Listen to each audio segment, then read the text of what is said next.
do ilustre professor Arnaldo Alvim, que vai em seguida nos brindar uma palestra, e a presença da professora Dora Martins de Carvalho, que é presidente da Comissão Permanente de Direito Civil, e eu gostaria de convidar a professora Dora Martins de Carvalho, ilustre professora titular de Direito Comercial da UERJ, a compor a mesa. Professora Dora, representando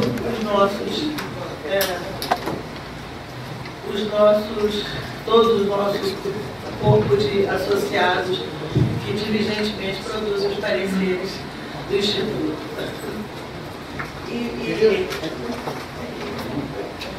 E agradecendo a presença dos senhores, eu gostaria de passar a palavra ao Dr. Nelson Ezeric, que vai discorrer sobre o tema da evolução atual do direito empresarial. É isso, doutor Nelson? Direito societário, sabe, doutor Nelson, eu ia chamar o professor Paulo Penalva para compor a mesa, mas o professor Paulo Penalva está ali conversando no pé do ouvido com o nosso ex-presidente Celso Soares, não quer abrir mão, então ele não veio. Mas, de qualquer forma, a gente convidando a professora Dora Martins de Carvalho, que preside a Comissão Permanente de Direito Civil, de certa forma nós estamos prestigiando também o direito empresarial, porque atualmente há essa distinção, vamos dizer assim, né? Há uma certa disputa entre dois grupos, né? Tanto os antigos comercialistas como os civilistas estão disputando a área do direito empresarial atualmente, né? Tem muito civilista que entende que virou comercialista, se transformou em comercialista. Mas, sem mais maiores delongas, eu vou passar a palavra ao doutor Nelson Ezeric. Bem, muito obrigado. Grande prazer estar aqui. Os amigos,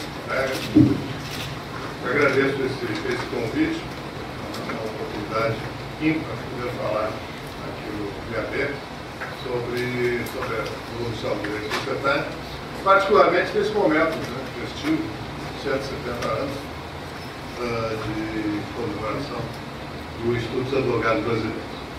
E também é um grande prazer compartilhar a mesa com duas excelentes e amigas, companheiras da área do direito societário, que espero também possam participar em seguida na fase do debate. Nós vamos fazer uma exposição breve e informal sobre essas tendências do moderno direito societário e podemos depois discutir um pouco mais devagar aspectos que sejam de maior interesse dos senhores. Esse tema ele é bastante interessante, bastante dinâmico, tanto que é muito difícil, às vezes, até se conseguir sistematizar o que seriam essas tendências do direito societário. É um direito em movimento, tentar fotografá-lo, de certa forma, é reduzir um pouco a imobilidade, e é um direito que não cessa, é um direito absolutamente dinâmico, muitas vezes não contido na legislação, mas presente em regulamentos de entidades administrativas, de entidades autorreguladoras.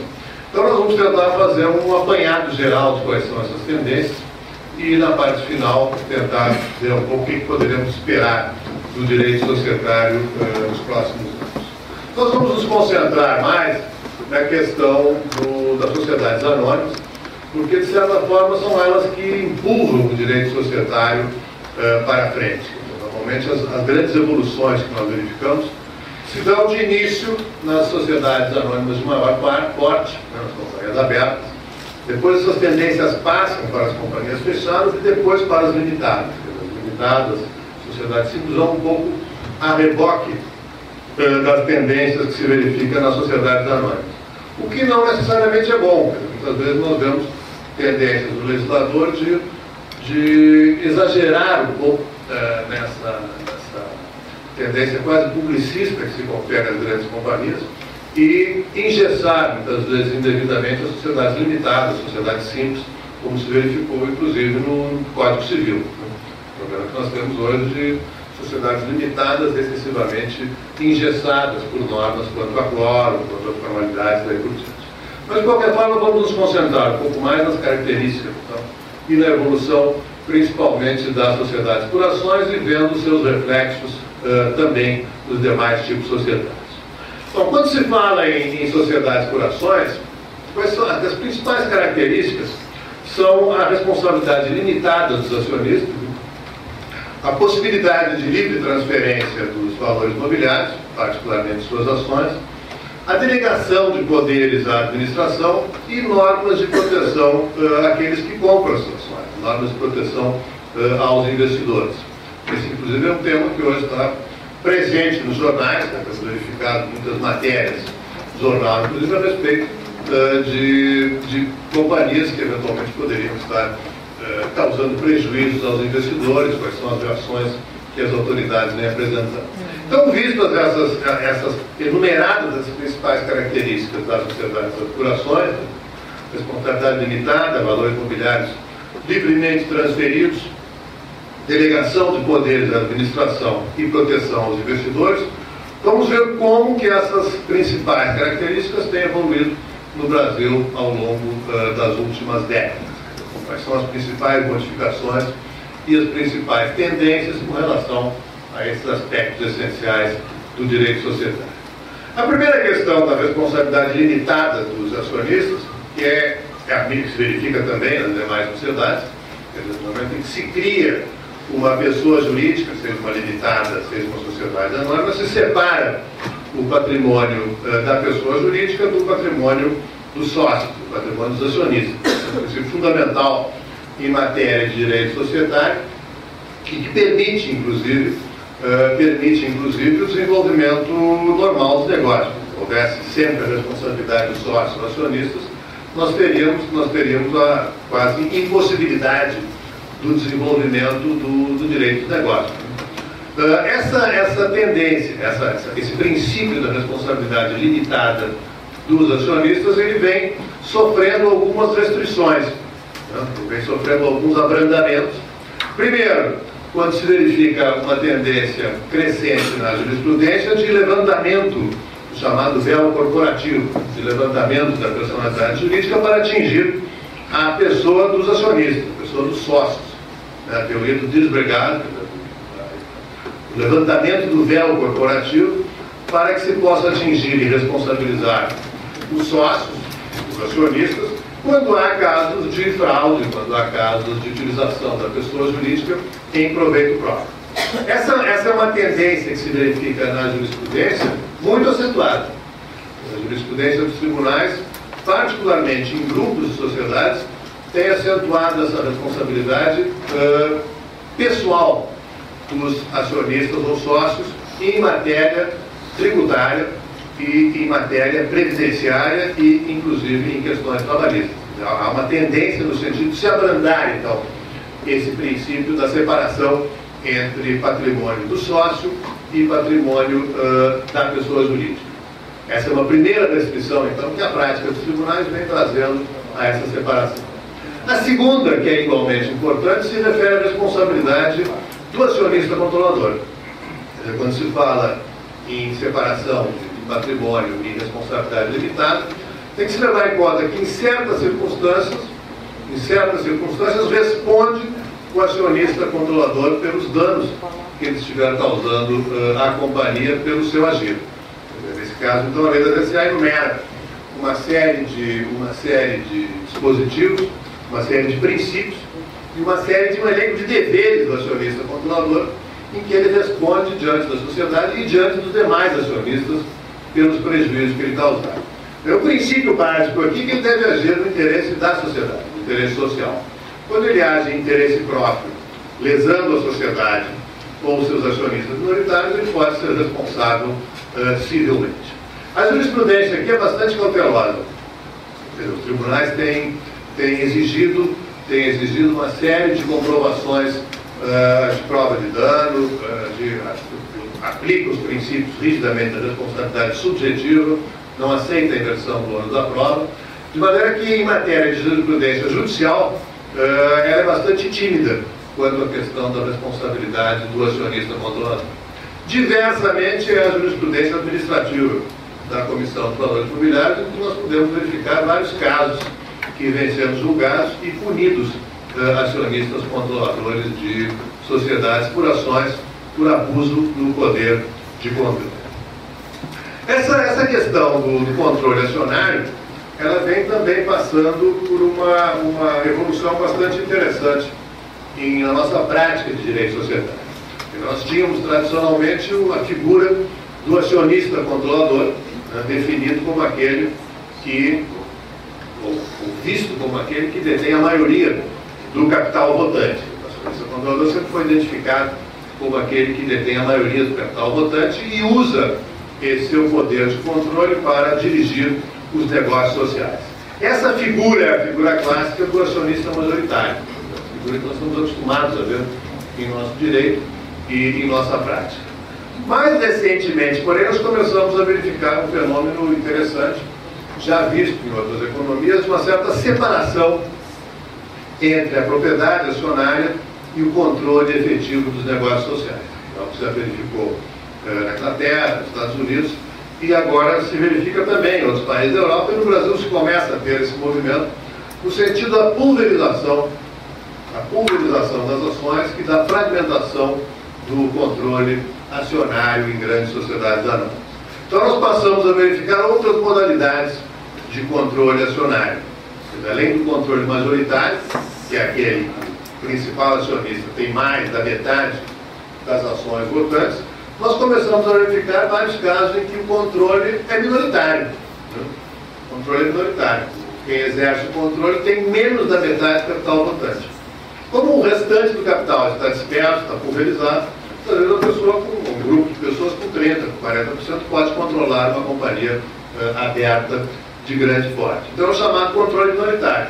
Esse controlador minoritário, da mesma forma que o controlador majoritário, tem as responsabilidades do acionista controlador. Ele tem que usar esse seu poder de controle, tem que usar esse poder de controle, embora minoritário, no interesse social. E responde, evidentemente, pelo abuso do poder de controle. Da mesma forma que se verifica esse controle minoritário, é uma tendência também do chamado controle compartilhado. Quer dizer, depois do movimento de privatização, na década de 90, nós passamos a ter várias empresas, particularmente aquelas que foram privatizadas, aquelas de controle que foi alienado pelo governo, que tem um controle compartilhado. Há 3, 4 ou 5 acionistas que formam um bloco de controle e compartilham esse poder de controle.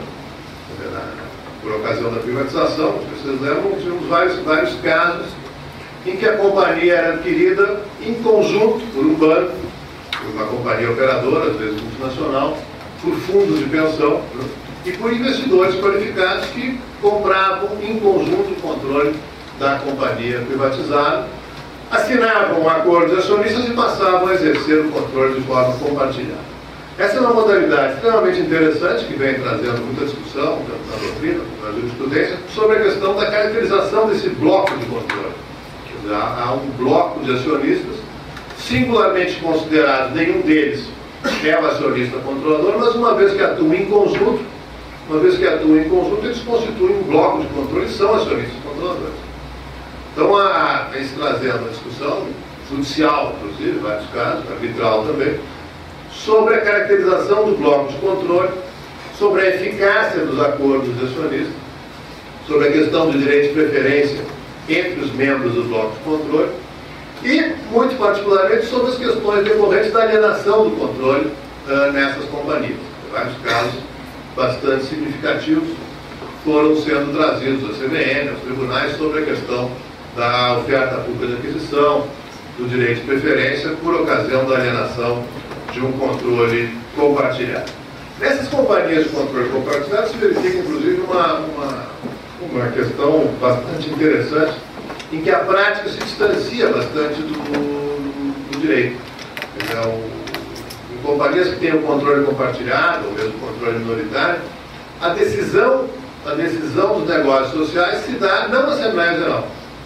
Normalmente essas companhias têm acordos de acionistas, esses acionistas que integram o bloco de controle têm que fazer uma reunião prévia, e nessa reunião prévia que eles vão decidir como votarão em conjunto na Assembleia Geral, ou como seus representantes votarão no Conselho de Administração. Se vocês forem ver a lei da DSA, não há uma linha a respeito do que seja reunião prévia.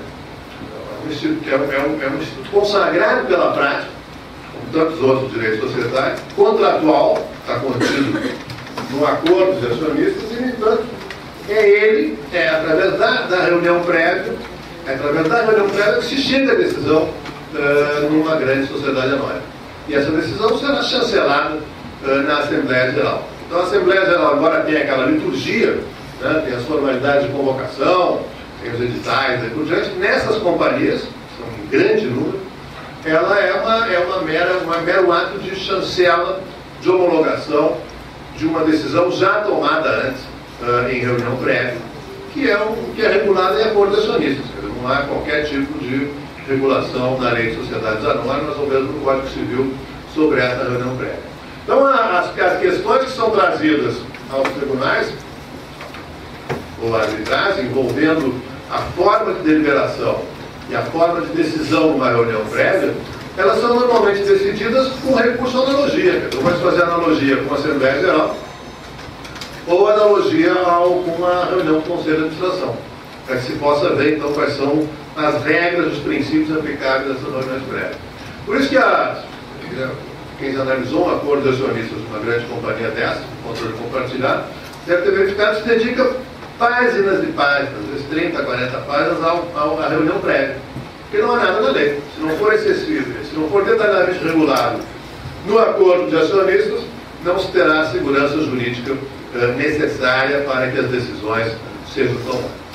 E a última modalidade de controle acionário, que é uma tradição em termos, de certa forma, é chamado controle difuso. Né?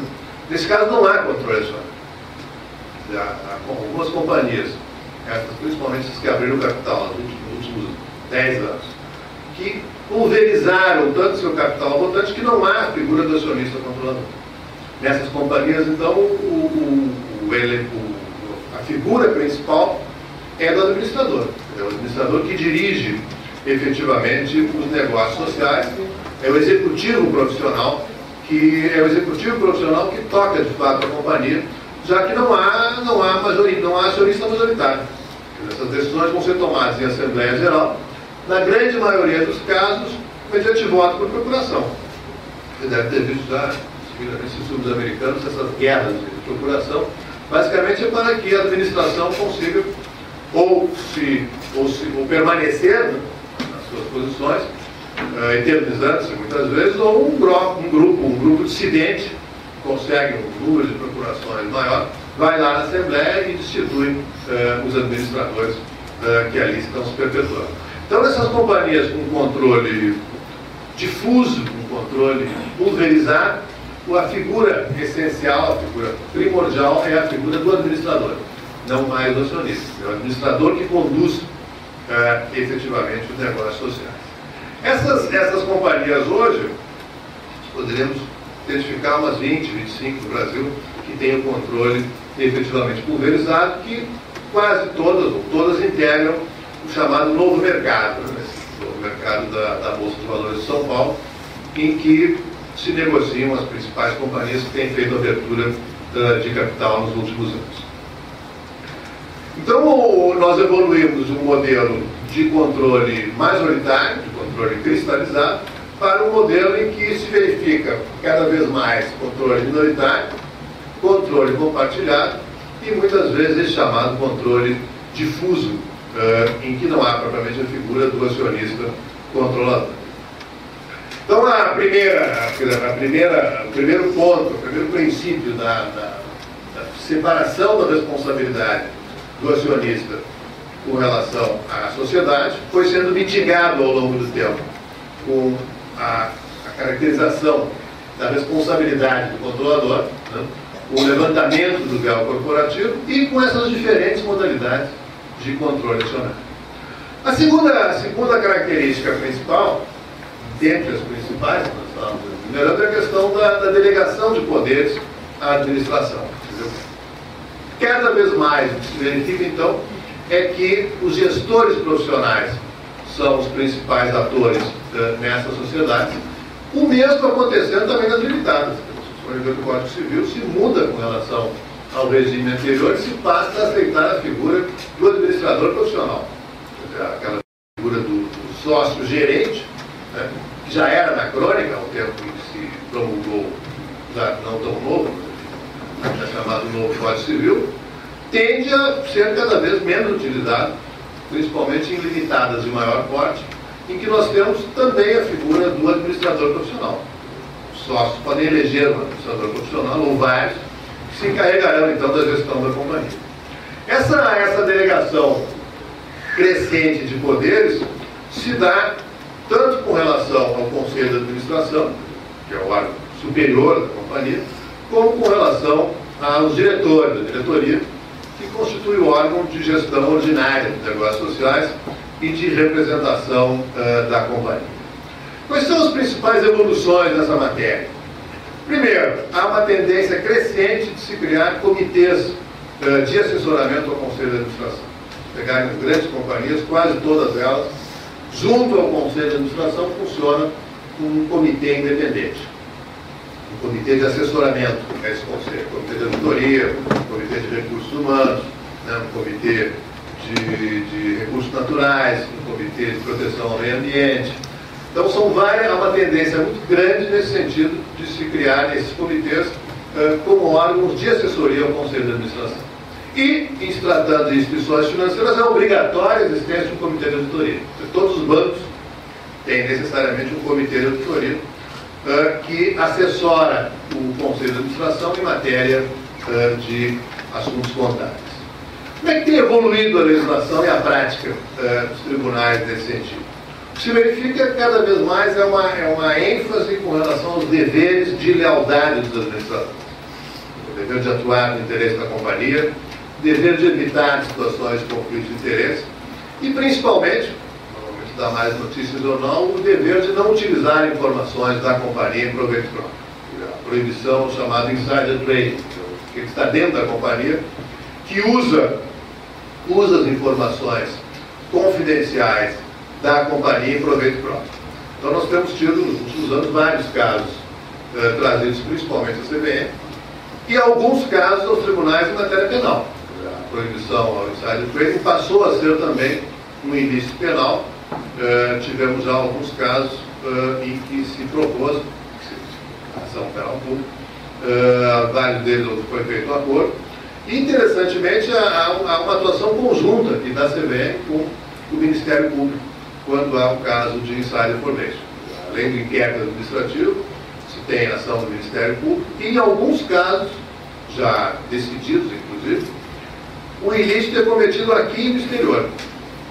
Temos pelo menos 2 casos em que a utilização de informações confidenciais se deu com base com companhias brasileiras negociadas aqui e fora, na Bolsa de Nova York. Então, nesses casos, pode ter a penalidade administrativa aqui, penal aqui e fora também. Há uma tendência grande no sentido da internacionalização, digamos, desse tipo de penalização dessas condutas, particularmente essas referentes ao mercado de capitais. Então, o que se verifica é uma exigência crescente por parte dos acionistas minoritários, das autoridades encarregadas da regulação do mercado, que os administradores atuem sem conflito de interesse, atuem no interesse da companhia e atuem seguindo o dever de lealdade, ou seja, não utilizem oportunidades comerciais em proveito próprio, nem utilizem informações confidenciais da companhia.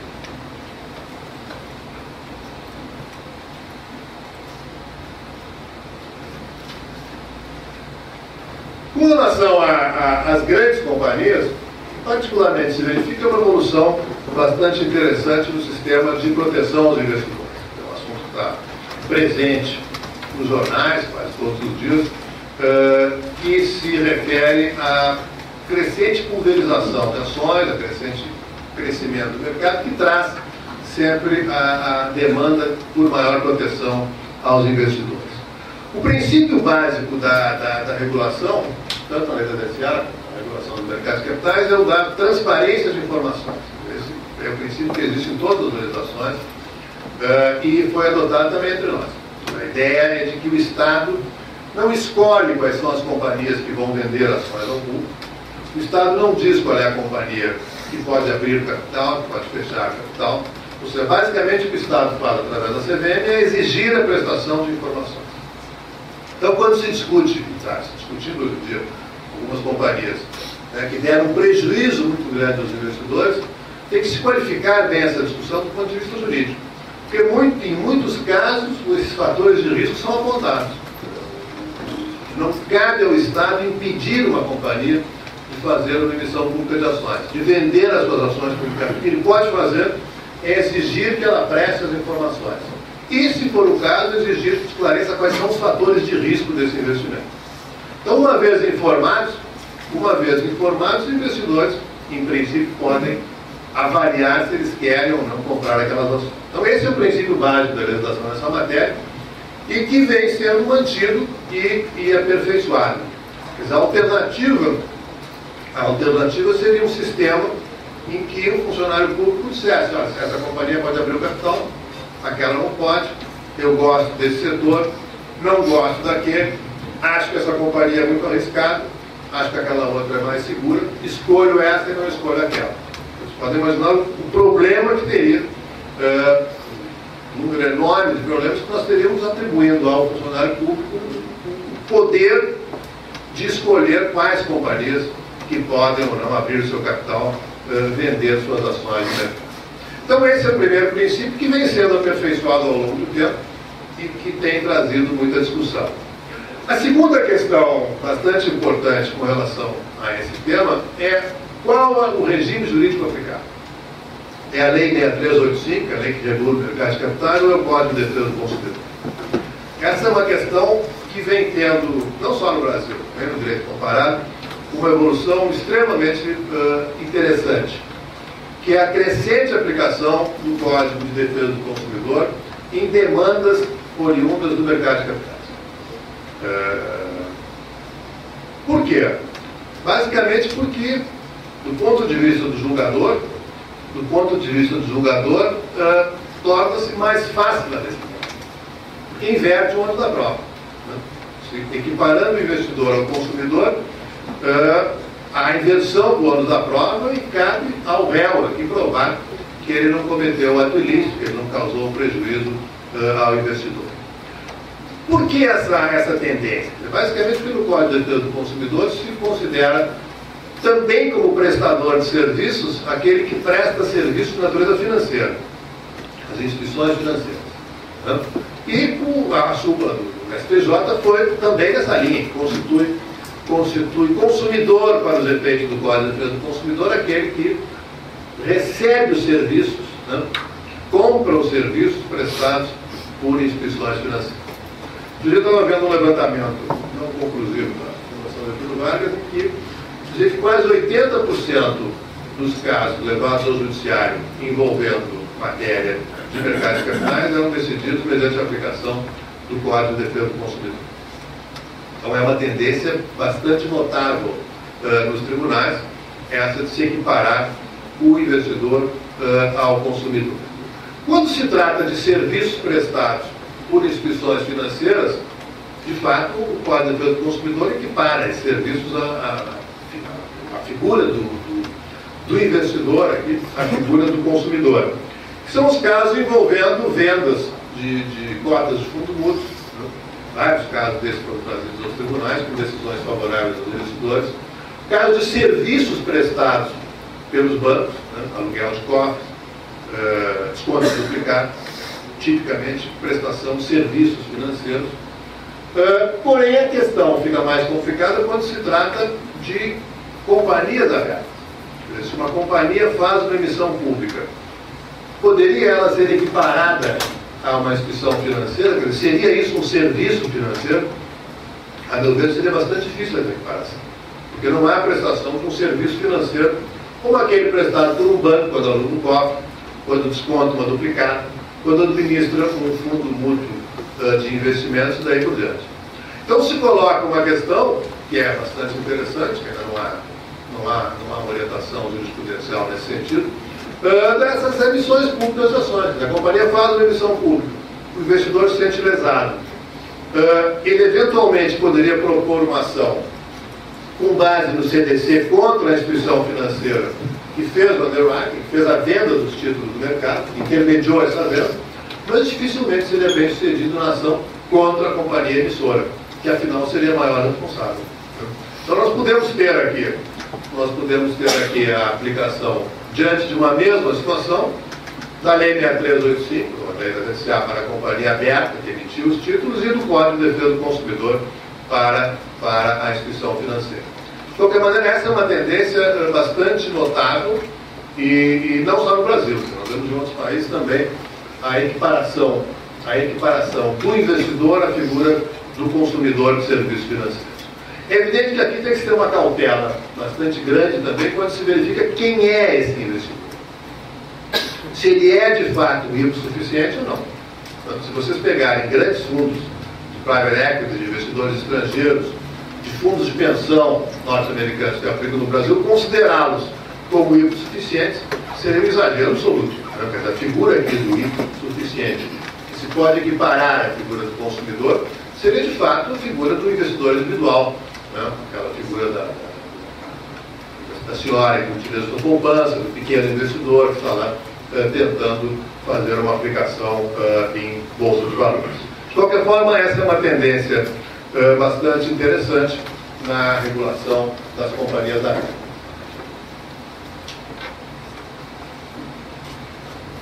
Quais são as tendências que se poderia verificar para o futuro? O que se tem em matéria de evolução do direito societário no Brasil nos últimos 10 anos, digamos, e como se pode projetar essas tendências para o futuro? Primeiro, há uma tendência nítida no sentido de que os conflitos societários sejam resolvidos cada vez mais por arbitragem e menos pelo Poder Judiciário. As grandes questões em matéria de direito societário e direito empresarial hoje são levadas à arbitragem, não são levadas ao Poder Judiciário. E aqui nós temos uma situação bastante diversa dos demais países. Nós fomos examinar o direito na prática comparada. A arbitragem é utilizada basicamente em conflitos internacionais, em conflitos entre empresas localizadas em diferentes países, que é uma dificuldade muito grande, evidente, de se identificar qual o direito aplicado, qual o tribunal aplicado, daí decorrendo então a utilização da arbitragem em matéria societária, principalmente, em conflitos envolvendo empresas ou indivíduos de vários países. Não é o que acontece entre nós. Nós temos várias arbitragens envolvendo investidores estrangeiros, empresas estrangeiras, nós temos também um número crescente de arbitragens envolvendo companhias nacionais, investidores nacionais. Eu diria que em praticamente 100% dos acordos de acionista hoje se prevê a arbitragem como forma de solução dos conflitos. Então estaria longe de acertar se dissesse que são 100%. Não se faz mais um acordo de acionistas prevendo a resolução dos conflitos pelo judiciário. Todas as companhias do novo mercado, que são mais de 100, têm que colocar em seus estatutos que a solução de conflitos será dada mediante arbitragem. Então, se vocês forem ver aqui o elenco de companhias que tem no estatuto a cláusula compromissória, com todos os problemas que traz, é muito grande. Então, há um número crescente de arbitragens sendo instituídas, há um número razoável de câmaras bastante especializadas, bastante competentes. As companhias do novo mercado têm as suas questões resolvidas pela Câmara de Arbitragem do Mercado, de São Paulo. E isso nos coloca alguns problemas. Primeiro, por que essa tendência para a arbitragem no Brasil, inclusive em questões domésticas? A meu ver, a resposta é bastante simples. Não há como se comprar tempo que leva uma decisão judicial com a dinâmica empresarial.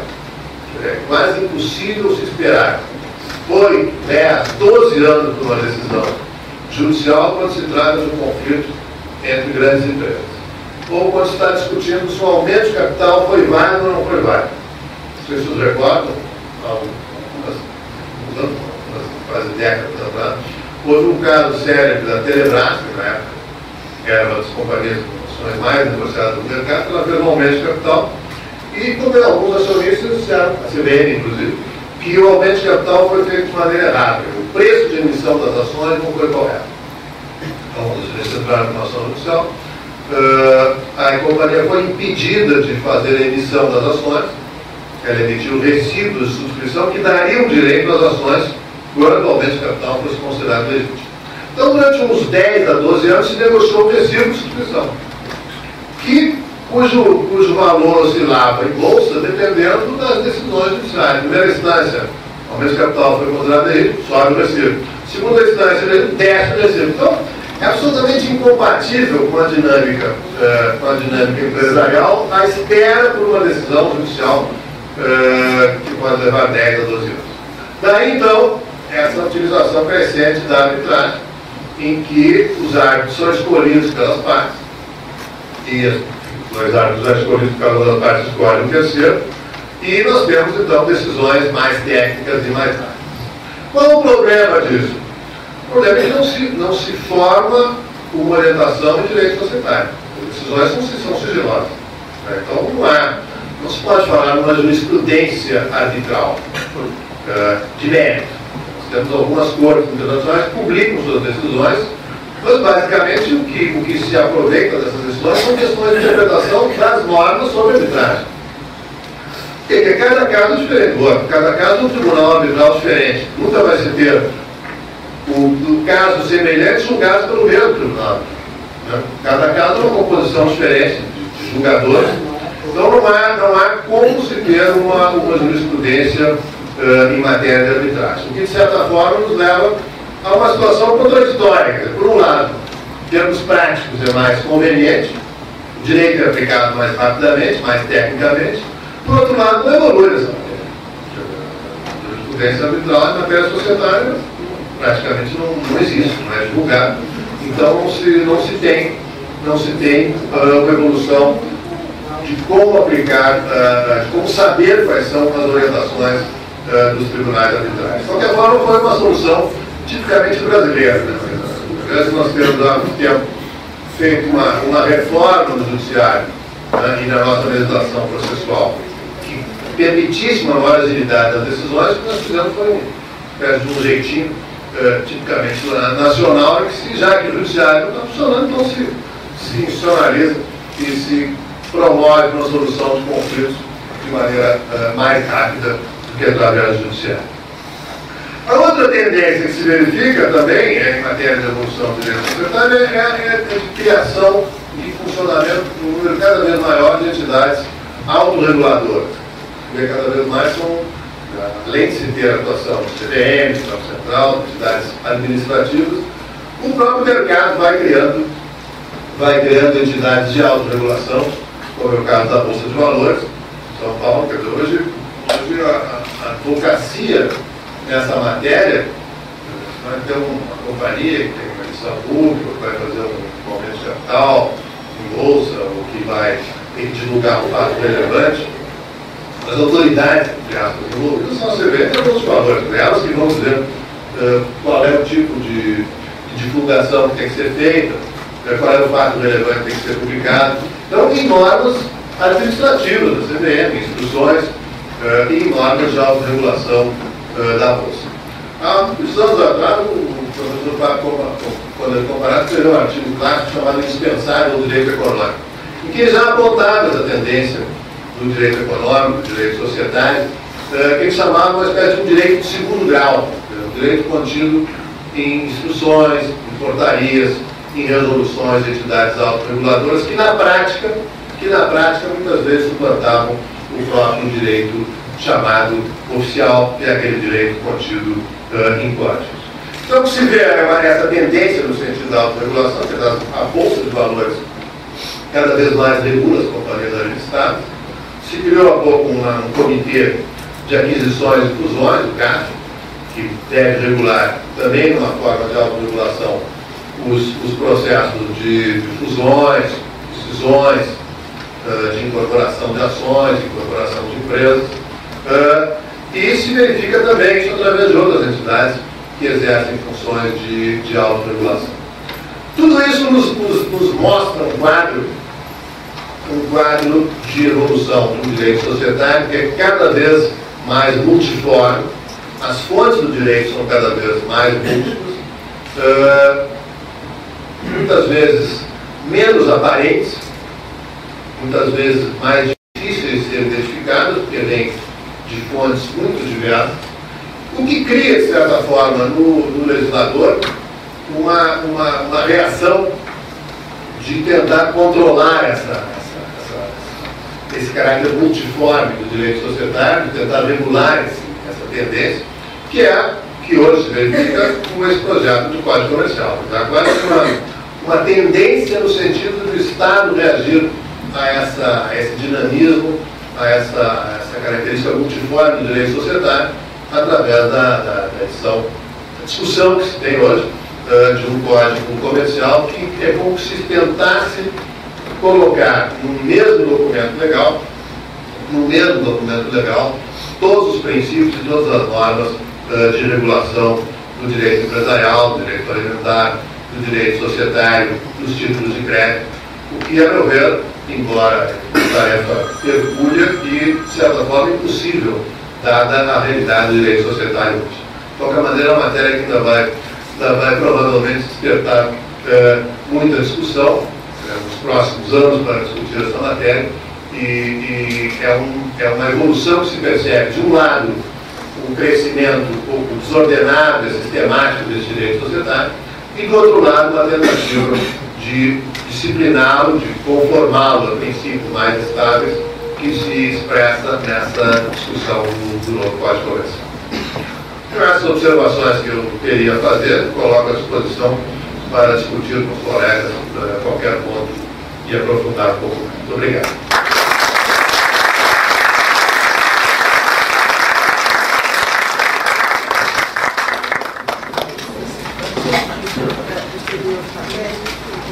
Gostaria que as perguntas fossem identificadas. Mas não tem problema, doutor Paulo Pernalva, né? Eu pediria só que fosse feito pelo microfone.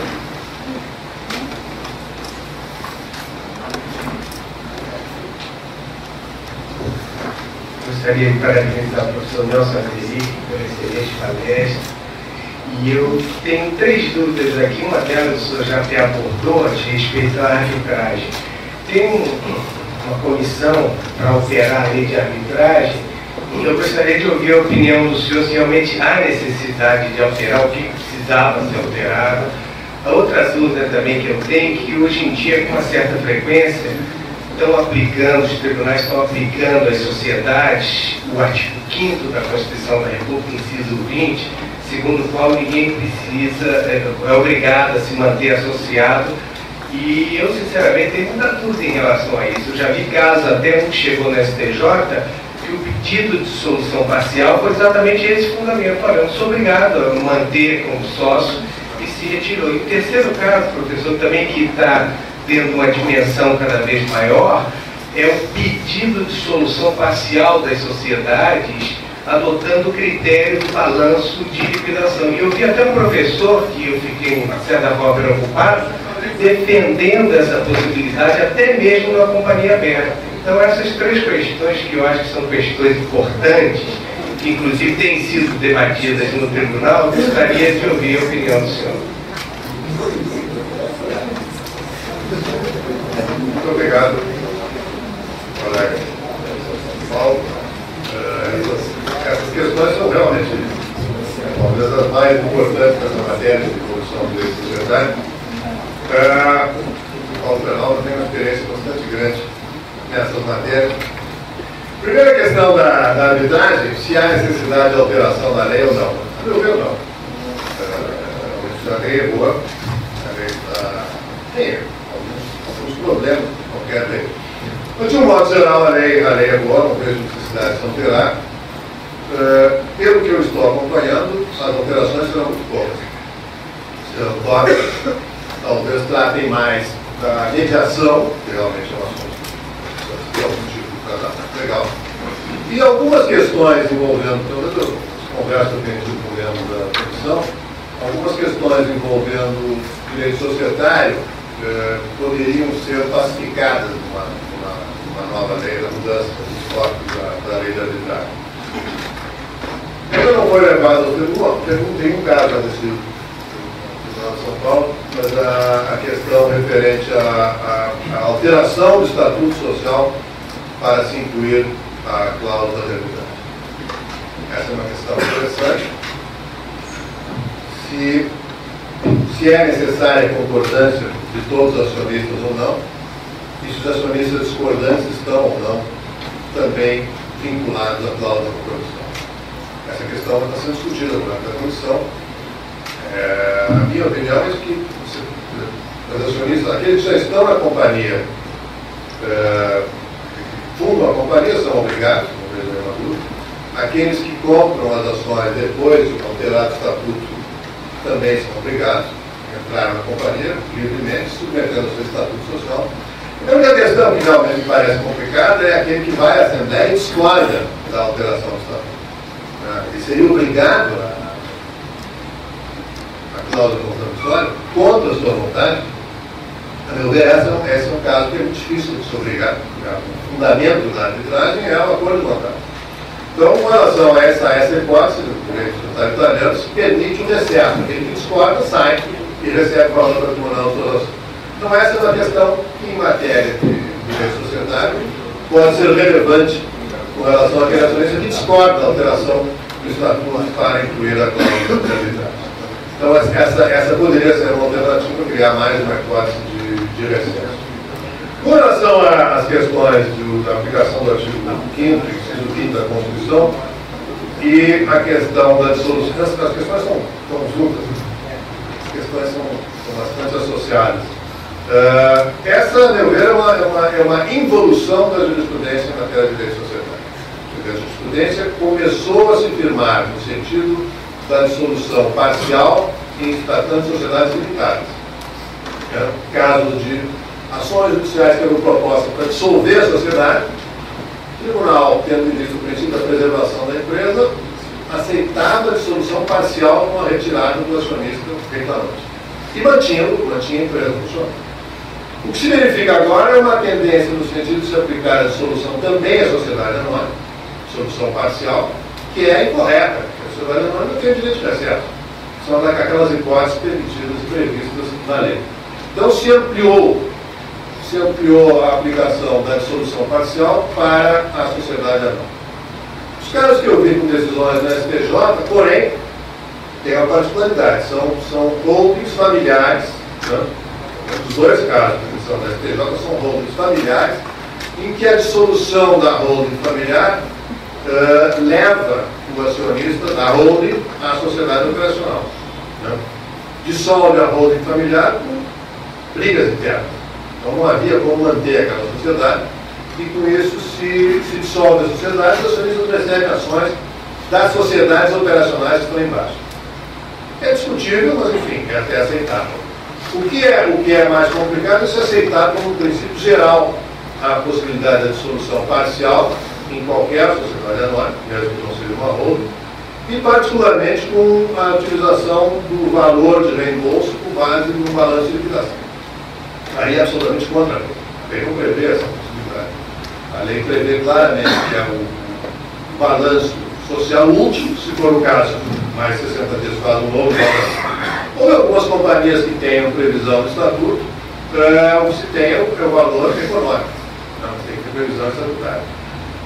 Já vi algumas decisões recentes, inclusive, em primeira instância, nesse sentido, de balanço de liquidação. O que é extremamente complexo, quer dizer, um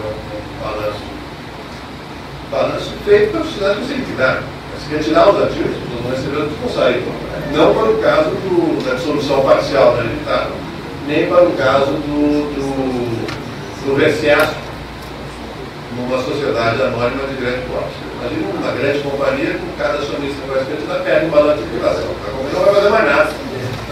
Não vai fazer mais nada a não ser receber os auditores para que façam um balanço de liquidação. Então, enfim, acho que imagino que a sua posição seja no mesmo sentido. Acho que estamos inteiramente de acordo, como normalmente.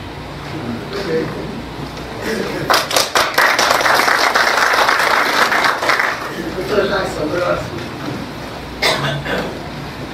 Presidente da Comissão de Processo Civil. Queria também parabenizar o financista doutor Elcio Zelig, sempre trazendo aqui seus conhecimentos, nos deu um panorama geral aí do direito societário.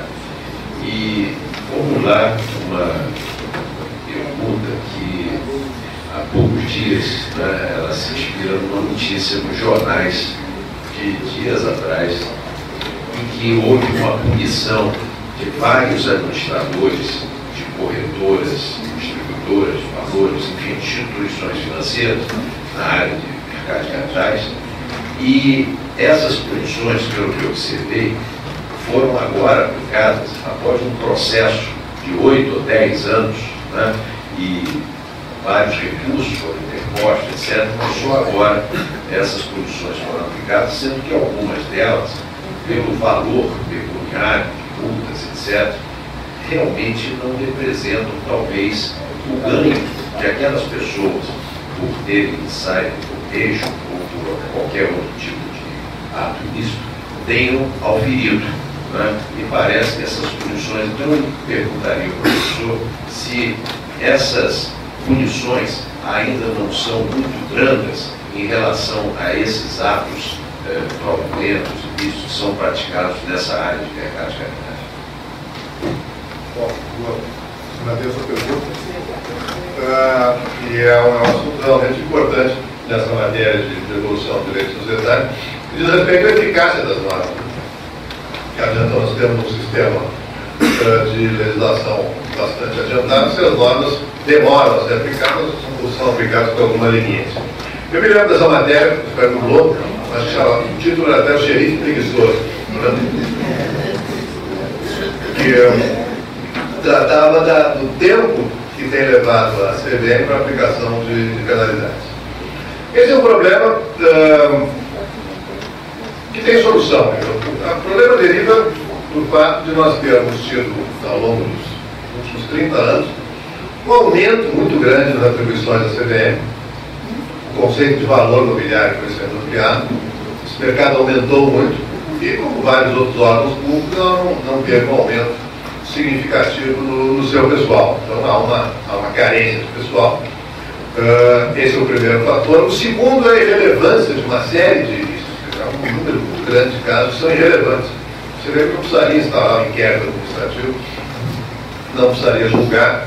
É uma questão de política interna. O terceiro fator é a existência de um duplo grau na esfera administrativa que, a meu ver, é criticável. Você tem CVM, investiga, às vezes durante 3, 4 anos, aplica uma penalidade. Depois a possibilidade de recurso, o Conselho de Recursos Financeiro Nacional, mais 2, 3 anos. Então você pode ter uma justiça administrativa que foi criada para ser célere, levando às vezes 6, 7 anos para se ter uma decisão final. Então esse é um problema que tem que ser objeto de uma reforma administrativa em se tratando desses recursos, que a meu ver são necessários, para poder ter uma decisão final da CVM. As penas em geral têm penas bem elevadas do ponto de vista pecuniário, que a lei prevê a multa de até 3 vezes o valor da vantagem econômica ou do prejuízo evitado. Então, há alguns casos de penas que vão a algumas centenas de milhões de reais, tem penas normalmente bastante graves. O que se vê na maioria dos casos, acho que essa matéria já foi mencionada, é que hoje, acho que ela não mencionava o percentual, mas 70% dos casos são decididos mediante acordo. Você vê que faz um acordo com o infrator, ele paga uma quantia e extingue com isso o processo administrativo. Que é uma forma também, ele não é um jeitinho só brasileiro aqui, também nos Estados Unidos, a SEC usa muito esse expediente, de fazer um acordo com o acusado e com isso extingue o processo administrativo, uma tendência que se vê também em matéria penal, de tornar mais sério o procedimento, há um pagamento de alguma compensação pecuniária, ou se paga aos lesados, ou a própria CVM, e com isso a extinção do processo administrativo. Porém, eu concordo plenamente com o seu diagnóstico. As penas, de um modo geral, são aplicadas com muita lentidão, o que gera um certo descrédito do sistema, porque multiplicar uma pena com 8, 10 anos depois não tem o efeito educativo que deveria ter. Dr. Milton Eiser, está inscrito. da Comissão de Direito Tributário. Bom dia. Inicialmente, parabenizar pela grande palestra. E eu, se não houver qualquer impedimento ético profissional, gostaria de ouvir algum comentário sobre um caso claríssimo, de diversas páginas, de todos os jornais, o caso do grupo EBX, em que as ações hoje valem 1% do que valia na época do lançamento. E baseado muito mais em projeções, hoje notoriamente levianas, projeções financeiras, além do marketing pessoal de o controlador ser considerado o sétimo homem mais rico do planeta. Então, eu creio que o comentário seria nesse sentido. Isso deixa de ser uma questão meramente de direito societário e nos conduz direto ao direito penal, mais especificamente artigo 171. Obrigado.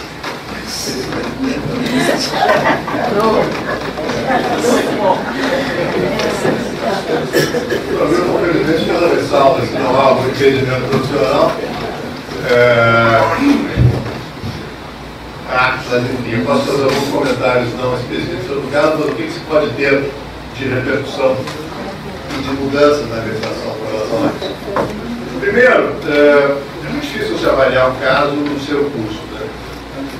Uma tendência muito grande de demonizar, de pré-julgar.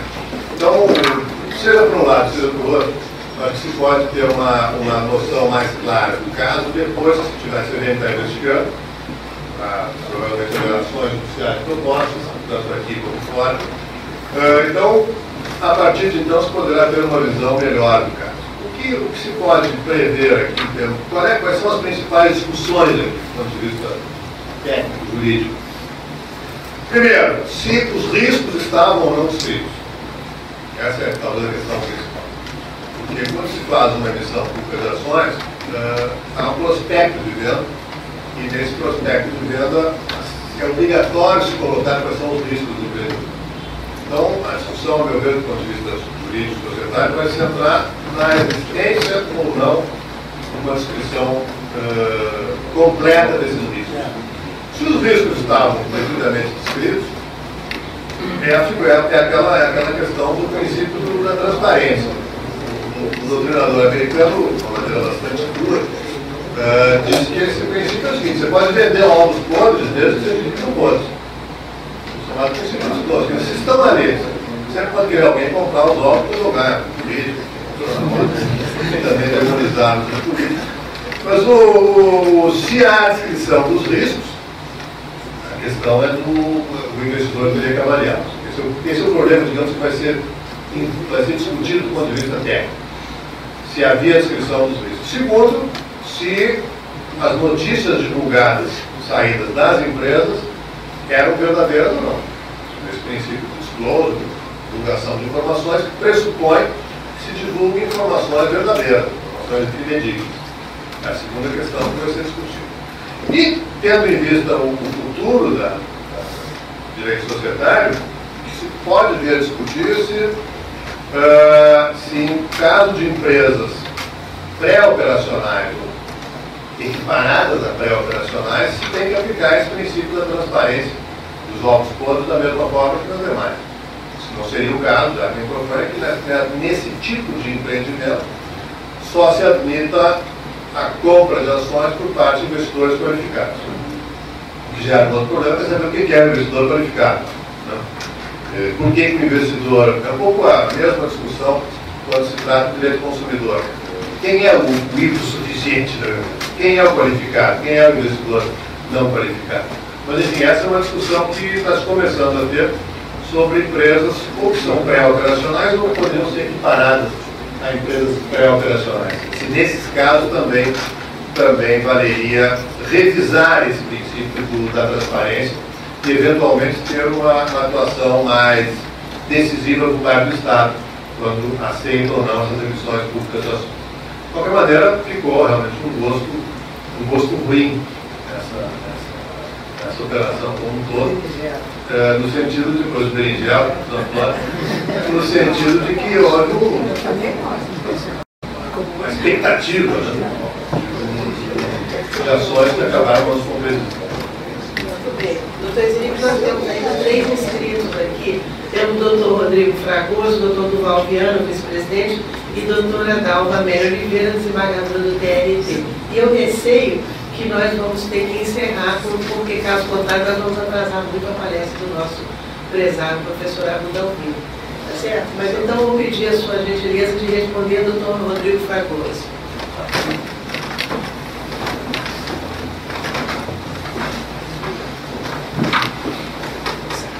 Obrigado, professor Nelson.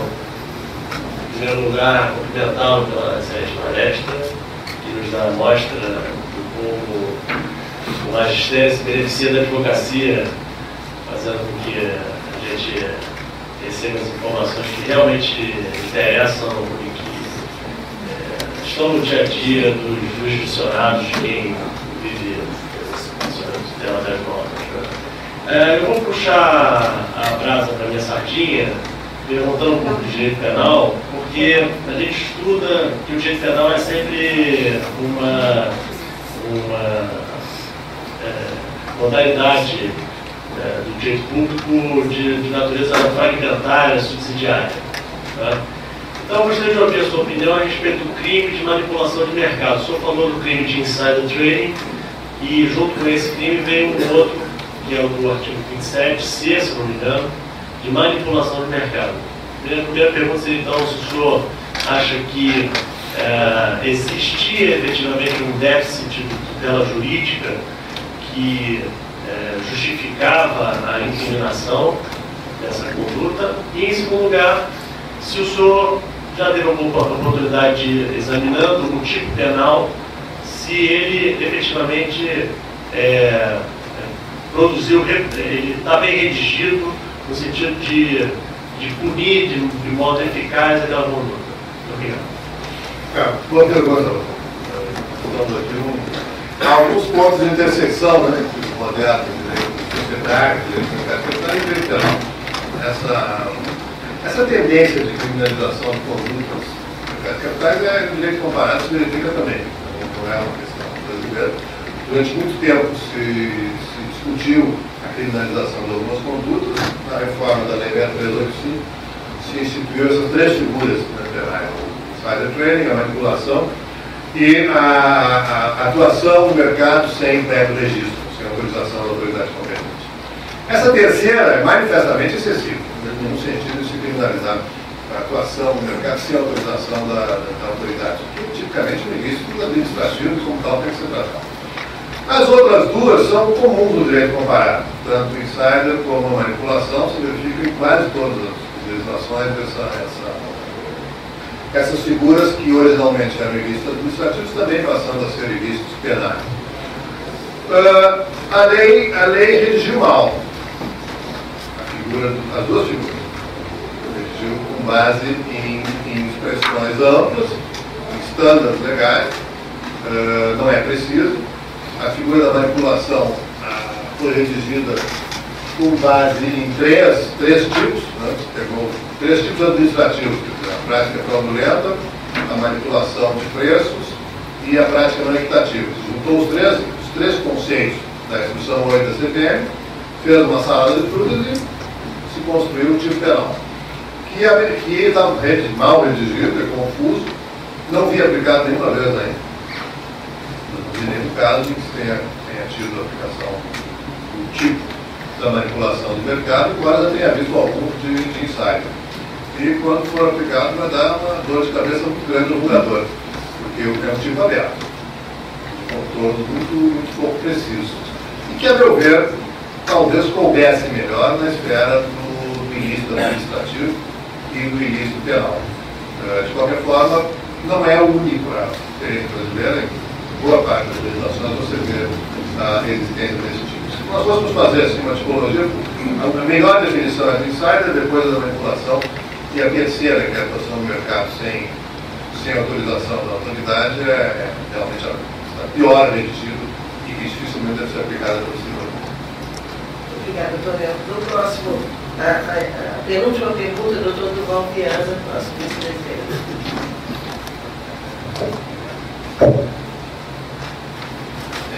Professor, nas sociedades limitadas, era muito, e ainda é muito comum, aquela figura da pessoa que é o tio do dono do negócio, a mulher do dono do negócio, o irmão, ser chamado para compor. Né? Isso tem causado ainda problemas sérios em razão dessa crescente utilização da despersonalização da pessoa jurídica, da responsabilidade pessoal, de pessoas que muitas vezes nunca participavam de qualquer atividade.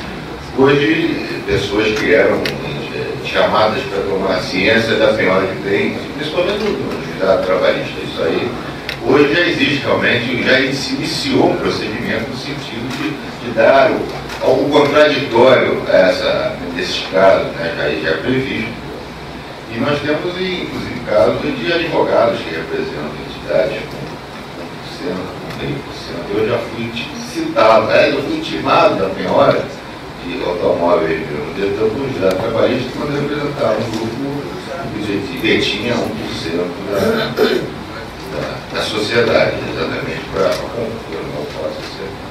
Então, não seria interessante, não seria conveniente, se debruçasse um pouco sobre como caracterizar realmente a responsabilidade em quem deve ter a responsabilidade. Não é apenas aquele que compõe. Talvez nessa possibilidade que se dá agora de se constituir um contraditório com a prévia citação da pessoa e tal, que antigamente, no início, não era feito dessa maneira, a pessoa já era notificada, já tinha sido incluído, inclusive, então, qual é a sua opinião a respeito dessa evolução?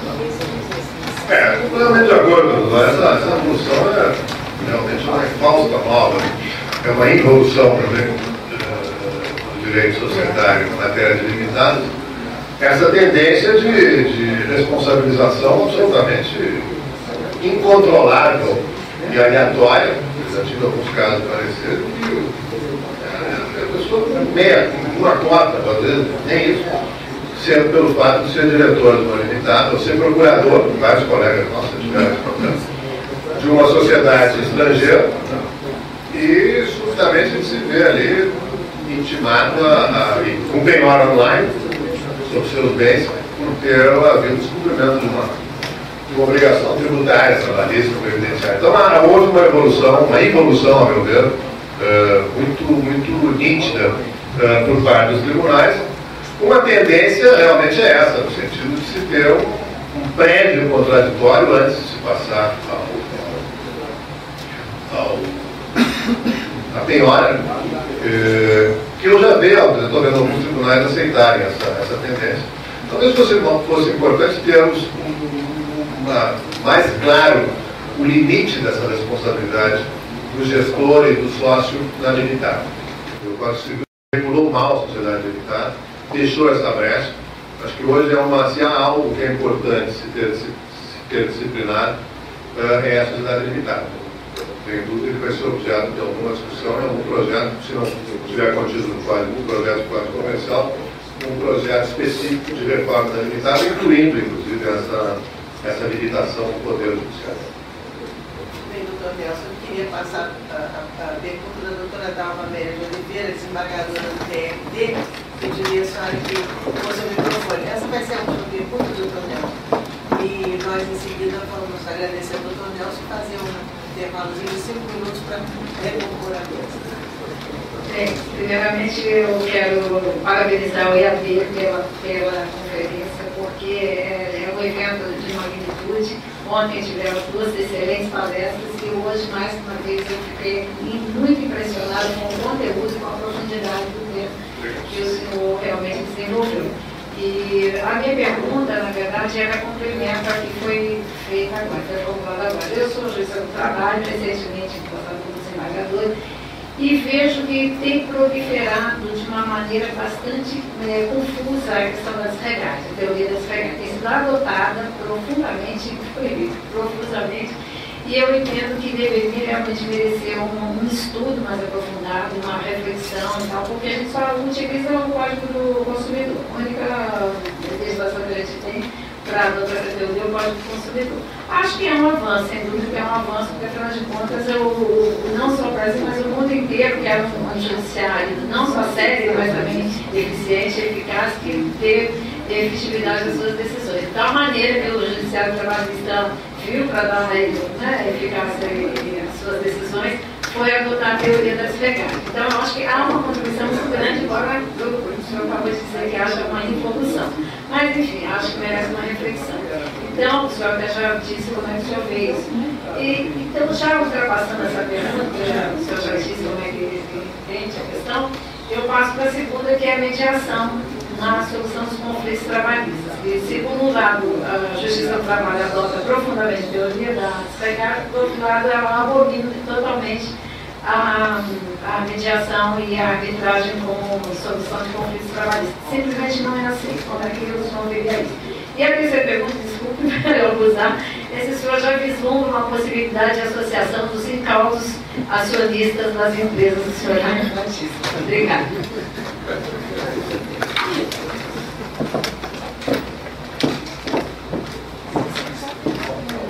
Agradeço a sua pergunta. Começando pela terceira, acho que já existe. Nós vamos já dar início ao nosso encontro de uma forma mais diferente. Isso vai ser muito a questão da mediação. No vídeo de hoje, já veio para ele. É João Adair Guimarães, que eu falei no diferente. Vamos ver qual aqui. João Adair José Guimarães. Como isso aqui já faz 40 anos, eu me considero absolutamente afastado e com pouco conhecimento. Acho que a mediação seria muito útil no direito. A arbitragem é discutível porque nós estamos em direito público.